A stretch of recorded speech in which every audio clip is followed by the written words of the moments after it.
We do have a natural gas infrastructure. Absolutely. It goes out to every house. Yep. Fill it up overnight. Mm-hmm. I think it's, I don't know, maybe it's $5,000 for a little compressor, maybe it's less than, eventually it'll be less than that. So Mm-hmm. yeah, that's an option. We have options. Mm-hmm. And it's great to me after 51 years to see our industry revitalized as it relates to oil, because we focused on natural gas only for years, because the oil, to produce the oil I'm producing today, I couldn't do it at $20 or $25 a barrel. When it got to $100 a barrel, we're back working on that. Well, and natural gas was at $2 for a very long time. Yeah, I suffered through that. I'm old enough to remember when oil was at $2. Now that's serious stuff. Well, and I think there's an overall impression that oil guys make tons and tons of money. I think that there's also a misunderstanding here because of the volatility of this commodity. It's never been stable. We've only seen a stable oil price rising for the last 3 years. From 1901 until 2004, we've always had surplus oil production in the world. Mm-hmm. The only time we had price spikes were when the oil was interrupted. World War I, World War II, Korea, Vietnam, Arab embargo, and it goes on and on. Mm-hmm. The first time in my life, in 2004, in the summer of 2004, oil started going up. Mm-hmm. No interruption. What is it? Because supply and demand met without an interruption, and that's basically what's happened. And that comes about China, India, these countries that are growing, that they want to have a better living. Mm-hmm. They want to live better, and it comes through petroleum. Mm-hmm. The supply is about equal to demand, and any interruption will jump it at all, and even a rumor interruption will move it up 2 or 3 barrels a day. Do you think that the general public is ready for that message? I don't know. I think that they get the prejudice of the media, certainly the prejudice of the Democrats, and they're not opening their head to the facts. That's why I want to have a chance to talk to what public that you talk to. These are facts. Well, then we have a whole lot of people where the genie is out of the bottle. That's right. That's right. So it's manageable. We have to deal with, and some of the crazy solutions are just that, they're crazy. Well, let me ask you about that for a moment. What do you think about ethanol? It's a farce.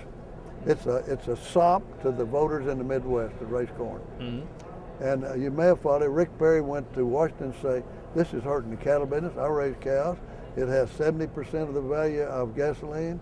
By the time you go through the whole chain of event, it takes fertilizer to grow corn, which comes out of natural gas. It takes gasoline to plow, etc. Then it takes energy to process it. And it's then raised the cost of wheat, soybeans, because more and more acreage is going into corn. There's less for anything else, so there's price, and it's inflation in the food chain. You know, you would have thought we could have foreseen that one. That if you're growing corn and you put a whole nother population of things that use it, in this case cars, that we might run out. Yeah. You're talking to Congress of the U.S. about logic? That brings up a good point. Right now, we have a Democrat House and a Democrat Senate. You want me to vomit now or later? No, not yet. And we're going into an election year. Do you think that our current set of politicians can put together anything that will help this country move forward, particularly on low-priced energy? My opinion is this, that we've survived in spite of politicians. That the free market has worked through some of the idiotic things that have been done in Washington. But nonetheless, in spite of all my bitching, we're the best country the world's ever seen, and I'm frustrated at a chance we may lose it.